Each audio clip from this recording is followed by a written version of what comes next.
एक दिन भी हमारी मुलाकात ना हो तो मेरा दिल बहुत उदास हो। मैं आज नहीं आ सकती मिलने। घर पर ताया बू आकर बैठे हुए हैं, उनके लिए खाना भी तैयार करना है मैंने।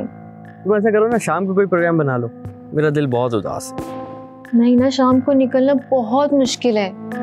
बाबा और ताया घर पर ही होते हैं। कल तक सब्र तो नहीं होगा मुझसे।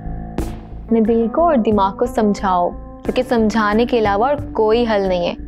मुलाकात सुबह ही हो सकती है। तुम मुझे पता नहीं क्यों आजमाइश में डालती हो ज़ारा।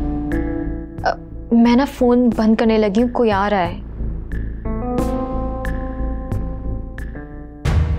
कहीं तुम्हारी मोहब्बत में मर ही ना जाऊं मेरी जान।